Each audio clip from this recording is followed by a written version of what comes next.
So, a lot of things are celebrating the 30th anniversary this year. Goof Troop is celebrating the 30th anniversary. Sonic the Hedgehog 2 is celebrating the video game that is celebrating its 30th anniversary. And then we have two big-time DC properties celebrating 30th anniversaries. We have Batman, the animated series, one of the more iconic series in animation history, celebrating its 30th anniversary. Pretty much the series that kicked off what is known as the Timverse, the Bruce Timm DC universe.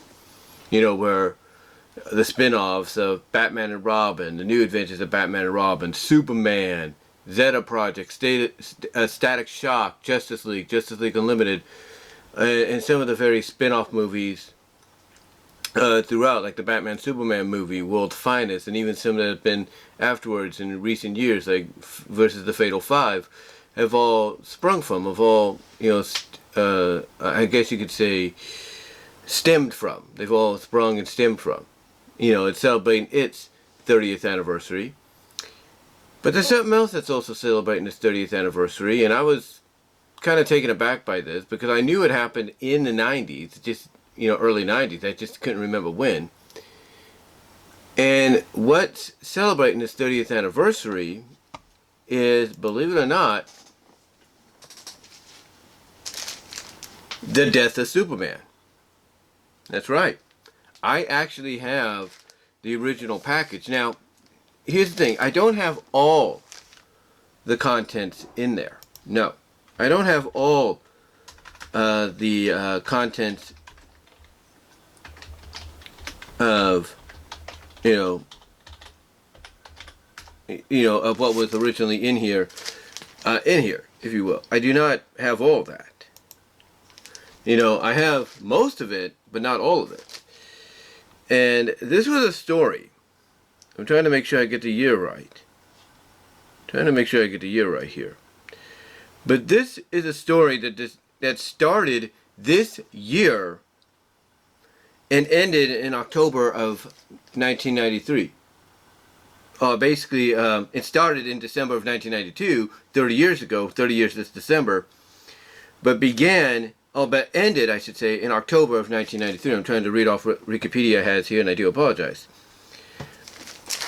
But yeah, this basically began in 1992, Christmas of 1992, and then was concluded in 1993. And this was a long deal because it ran basically from various DC stories. Not just Superman stories, but Justice League and all that. It ran the gauntlet. It ran the gauntlet for many months, and the conclusion ended basically in, like I said, October of 1993. In fact, Wikipedia has it right here. They say it began in Action Comics 684, continued in Adventures of Superman 493, Justice League America 69, Superman Man of Steel 18 to 19, and then Superman 74 and 75. So if you wanted to get like the real gist of what was the overbearing arc of each of them, you had a variety of different issues to go by. And then you had the second arc, which was Funeral for a Friend, which was Action Comics 685 to 686, Adventures of Superman 498 to 500, Justice League America 70, Superman 76 to 77 and issue 83, and then you had Superman the Man of Steel 20 to 21, and then the final arc of the entire story, which was the reign of the Superman. You had Action Comics 687 to 691, Adventures of Superman 501 to 505, Green Lantern 46, Superman 78 to 82, and Man of Steel 22 to 26. So yeah, it ran the gauntlet, guys. It ran the gauntlet for many, many issues. As a matter of fact, it was, from what I can tell, 10 issues each. 15 issues for this story. Now, true, it has various collection releases of all the stories, so that way you don't have to, run out or go online and try to find as many copies as you can. Me, I got this when I was still living in Kansas. I was still living in Kansas at the time. So I was able to get as many issues as I can online and in person. And right here, this is one of the more iconic covers as well, because of the fact that this was the newsstand. This is issue 75 of the Superman comic. This was on the newsstands. This was the more commonly sought after one because of the cover. This was a collector's item right here because of what's contained, but this was the more sought after cover on newsstands, to the point that, from what I understand, and they did documentaries on this. They did a documentary on this several times. They talked about this in documentaries. And look up in the sky, it's Superman. They did it for the featurette of Superman Doomsday. I believe they did it for a featurette behind the scenes thing documentary for the Death of Superman and Reign of Superman, and the Reign of the Superman, if you will, the two-parter there. They've talked about this various times. Everybody has talked about it. Linkara, I'm pretty sure, knowing that this is the 30th anniversary, is going to be talking about it soon. Doug Walker, to an extent, has talked about it. James Rolfe and Mike Martell of Cinemassacre have talked about it. Everybody has talked about it. As the old adjective goes, everybody and their grandma has pretty much talked about this. But this is this though is the collector's item that came out. This is the Black Memorial set, if you will. It's the Memorial set. And I got this at Half Price Bookstore. Look at the price I got it for. $2.80. Now this is what it's supposed to contain. It contains the 75th issue with fold-out splash back cover. It has full-color memorial poster, full-color commemorative stamps, Daily Planet obituary, black warning armband, and exclusive trading card. Now I think they originally did have a button, but I'm not really sure. But I think this is a majority, if not all of it. That the set contains. So when we look out, this is the other alternate cover. This was the Tombstone one right here with the iconic 3-page splash. With the iconic 3-page splash right there. So so you have that. And I think you kind of get that, I believe, in this one too. I also got this at half price. Yeah, you get the same thing here. So you get the 3-page splash here as well, in the more common one. So you get that there, as well. As I try to put this back, but yeah, you get that as well. And this was such a huge story, and everybody has talked about it, and even showed footage of it. This was such a huge deal back, in that time frame, that you had news media outlets talking about it. You had news media outlets talking about it because no one ever thought it would happen, even though even though it kind of undermined, extensively undermined the many times that it did happen in the past during like the Silver Age and all that. But those were only like 1 or 2 issue or short story scenarios where it occurred, and nobody talked about it since. This was more along the lines of something that they had been building towards, for a while. This was something that started in December and ended in January of 1993. I mean, think about it. 1993, what a way to start out the new year, right? The most iconic, superhero of all time, dies. That is amazing. And I do apologize for the howling out there. The dogs are howling Our neighbors, that is. Dogs are howling. I don't know what they're howling now. I don't know if it's a train or what. But anyway,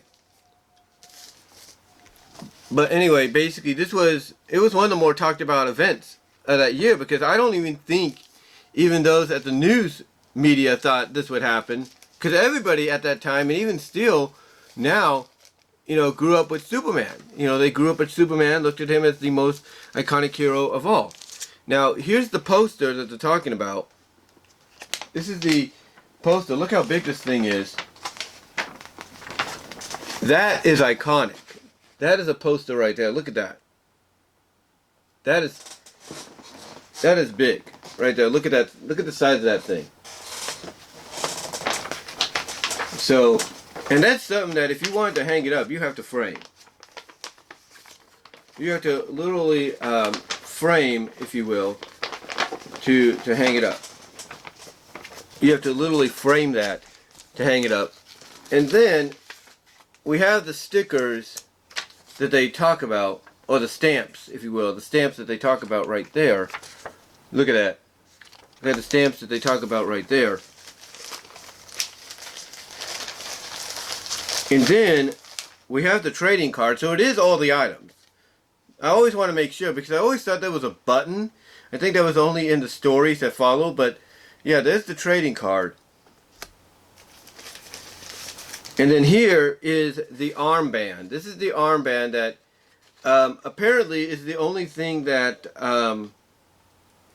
that does not connect or anything. But this is the armband. Look how nice that is and everything. They went all out for that. And it shows you copyright 1992 DC Comics, or DC now. Look at that. That is really nice there. And then of course,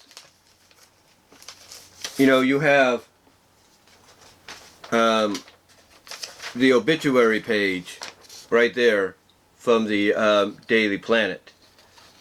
So yeah, DC, they went all out with this. They went all out with this death, if you will, to the point that, like I said, you had news media outlets covering it. You had news media outlets covering it,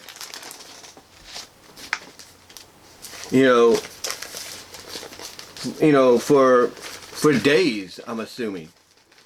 I mean, they were covering it for days. They were talking about, some of the news outlets that were covering it, and a majority of them were, even the national ones like ABC, CBS, if you will, they were all, NBC, they were all covering it because of the fact that they didn't think something like this was going to happen. Like I said, they didn't think something like that was going to happen, but yet here it was happening. And they would talk about how, they would talk about and show how basically, people were lining out the doors of comic shops all over the place, like cornering them, just before they opened, just so they can get their hands on the book, just so they can get their hands on the regular newsstand book that I showed you, as well as the collector item. They were out the door. They were out the door for it, just to get their hands on it, to purchase it, or just to go in there and read it because they wanted to see what happened before they purchased it.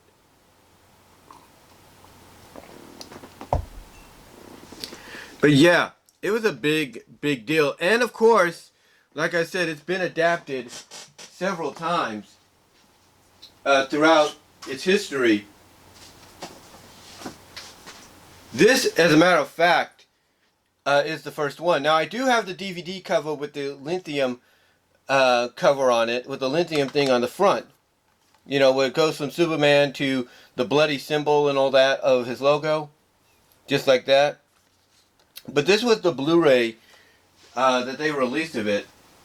And believe it or not, they released that Blu-ray like years after, they started. Years after they started. But then, as I pull it out here, they released, of course, this. This is a more, I guess you could say, more accurate version of it.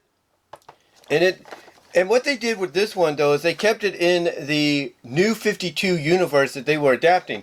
This was well after Flashpoint. This is after the Flashpoint movie that, you know, sent them into the New 52, which they were kind of in the they were already in the current process of being, you know, of talking about, telling about, writing about, if you will, with the comics. So the animated movies were just starting out, basically. I think they were just, starting out or something. I'm trying to make sure. Let's see. They weren't just starting out. They were like, let's see, 1, 2, 3, 4, 5, 6, 7, 8, 9. They were about 10 movies in. This was like the 10th or 11th movie into the New 52 animated films.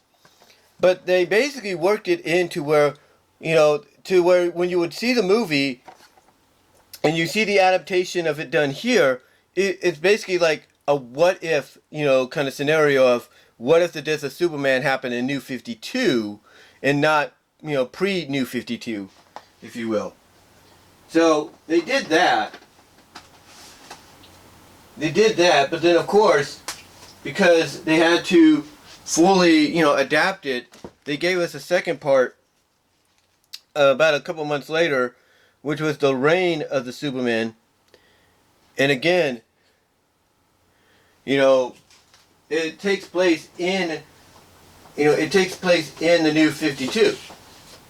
It takes place in the New 52 universe instead of pre-New 52, which you would think would be a more obvious area to do it in, but they decided, no, we're going to do it.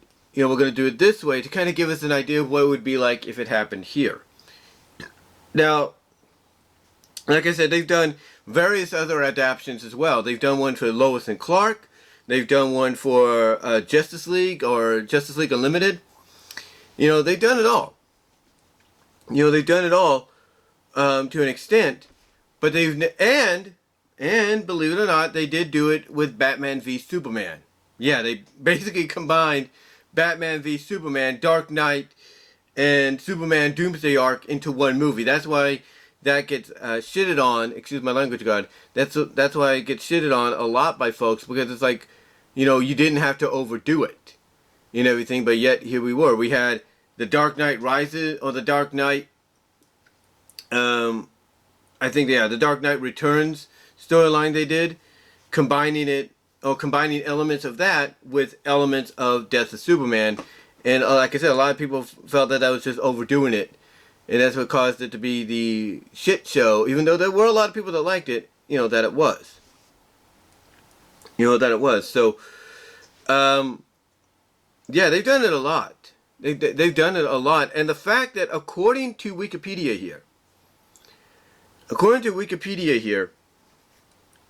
basically the Armband that they released for it features all the issues with previous collections, along with 40 pages dedicated to promotional materials and interviews, for a total of 784 pages. So here's the thing: the Armband that they released for it, if it didn't have the promotional materials or interviews in there, which is an additional 40 pages, the whole story spanning 15 issues, according to this, spanning 15 different issues, or is it 15? Hold on. Let me see. 1, 2, 3, 4, 5, 6, 7, 8, 9, 10, 11, 12, 13, 14, 15 issues of DC Comics. That is a grand total of, according to them, 744 pages. And you think that's not possible. Each comic is 22 pages. And that is true. Each comic is about 22 to 25 pages. But again, you got to remember, some of these were special, edition comics because they tied into the story.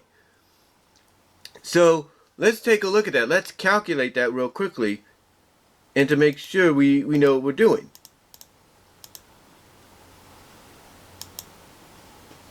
Whoops, that didn't work. Hold on.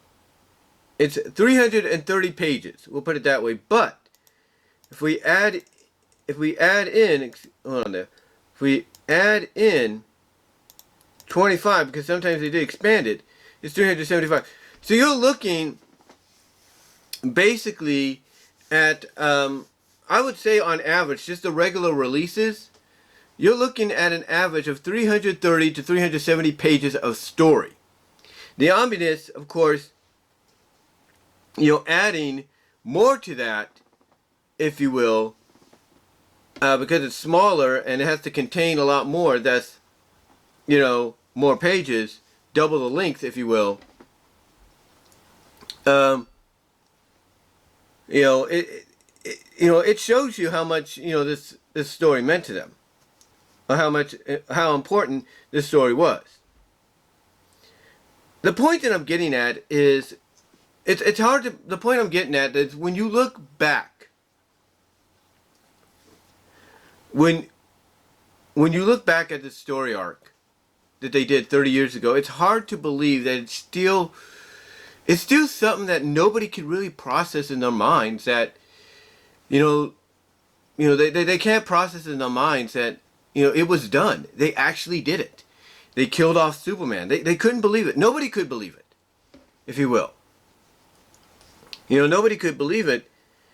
And the fact that they went all out to the point, that you have news media covering it because, like I said, they couldn't believe it. The fact that they went all out with the fact that they dedicated 15 issues to this entire arc. 15 issues to this entire arc. Different comics entirely. Superman related, not Superman related. It's unbelievable. It's really, really just unreal. And, despite how you feel about certain adaptations of it, it shows you how iconic this moment was. Because, yeah, it does indefinitely undermine, in a big way, the previous deaths of Superman from the Silver Age and all that. But like I said, those were more, short stories, one-shot stories, stuff like that, where he came back. But, so for them to go this far into it, because what it was is they didn't know what to do. They didn't know what to do. I mean, according to reports, and I think they have it here somewhere.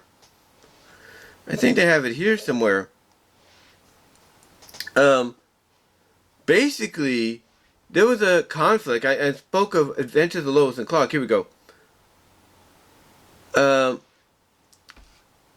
Let's see. It says, one of the ideas for Lois and Clark that arose during production was the wedding of Lane and Kent. Although the series did not exist in the same continuity as the comics, Warner Brothers wanted the Superman brand to remain consistent across all forms of media. As a result, DC decided to put the wedding in the comics on hold until Lois and Clark reached its wedding episode in order that the stories could coincide. In other words, one wedding happens at the same time the other. And because of that, they needed a new idea to kind of fill the void. And one of the things that they even talk about this in the documentary. One of the things that they talk about was, killing Superman, because one of the guys that would always, be in these meetings was, he would always suggest, okay, what can we do? And this one guy, I think they got him here, can't figure out his name, would always say, oh, well, let's just kill him. And they would say, like, nope, that's okay, have a cookie, go in the corner. But this time around, they said, you know what, that's not a bad idea. It gives us time, in between, the show and, the comics to work something out to kind of make it coincide. And that's what they did. They decided to basically kill him off so that over the next 15 months or 14 months, or not 15, but over the next 10 months, they could build towards Superman and Lois having the wedding on television, and they could coincide it, as well in the comics, which, by the way, I do have. Yeah, this is the wedding issue they're talking about. This one right here, the wedding album. This is the one, I believe, that they're talking about. Look at that. Mullet and everything.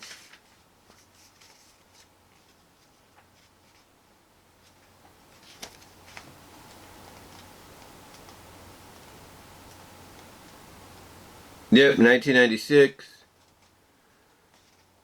Yep, all that. This is the one they're talking about, guys. And just like with that one, it is a 3-page splash page at the end. Look at that.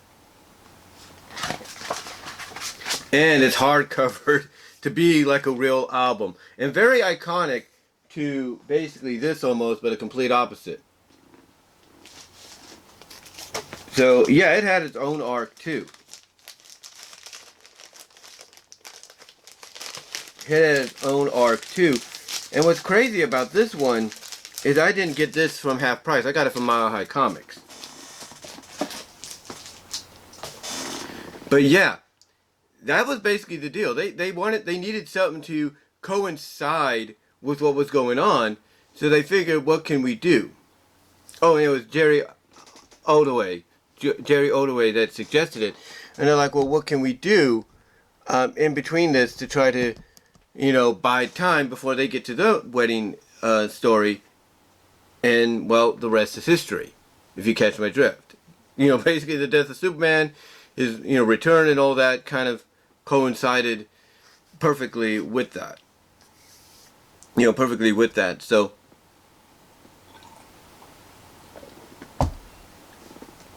yeah, it is a story arc that again really just has it really just had, what's the word I'm looking for? It's a story that arc that just really has had an impact on comics for quite some time, because now, depending whether or not they were original characters or licensed characters, you didn't know what was going to happen. I mean, this was parodied, believe it or not, by Sonic the Hedgehog, but it was parodied because Archie and Sega was sending a message of, yeah, we're not going to kill off our hero like DC did Superman, but they parodied it. They parodied it with Sally and Sonic kind of in the same, kind of in a same image, if you will, that you would see at the end of this with that three-page splash page. They parodied it, if you will, because they wanted to send the message of, hey, we're not going to kill off our main character, like other people do. One, because he's licensed and he's not ours. That would be Archie's way of, and that was kind of like Archie's way of saying, yeah, we won't kill Sonic because one, we can't, because he's not our character. He's a licensed character. But obviously they didn't, of course, that message didn't get to the head of Ken Penders, because, of course, we all know what he tried to do in Endgame, and that backfired on him. So yeah, and then of course we all saw what Ian Flynn did with Sally in the Mecha deal.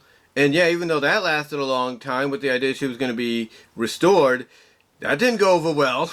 And we haven't seen anything like that since, except, the metal virus arc in IDW. And that went for a lot longer than it should have, which I'm kind of surprised Sega allowed too. But again, with the promise of, oh, don't worry, they'll be okay. Fine. That's fine. But yeah, the first initial attempt at that by Ken, yeah, we saw what happened. We saw the result. We all know that. Excuse me. So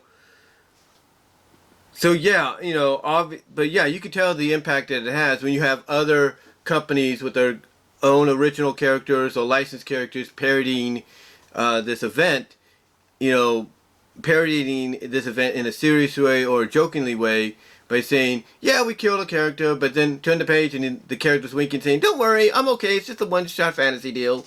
Or they're parodying it to send a message of, we're not going to do that because, one, we can't. But yeah, it shows you the impact that it had. Even to the point that, like I said, it gets kind of sandwiched unnecessarily, as some people put it, into another story, along with another loose adaptation of another story, like Batman v Superman was. But yeah, it's such an iconic story. It's such an iconic story, and the fact that when you really piece it all together, we go from this to inevitably this at the end. At the end, that's saying something. That is saying something. So, you know, so it shows you it shows you how big of a deal it was back then and how much of an impact it still has even to this day. But that's all I'm really going to say on it, guys. What were your thoughts on the original Death of Superman storyline? How did you feel about it? You know, overall, you know, when it happened, let me know down below in the comment section, guys. Live chat during the premiere where super chats and super stickers are open and would be appreciated. And until next time, guys, I will talk to you later. But give me your thoughts, your memories, and what were you when it happened? Let me know down below and in the comments during the live chat during the premiere. And I am out.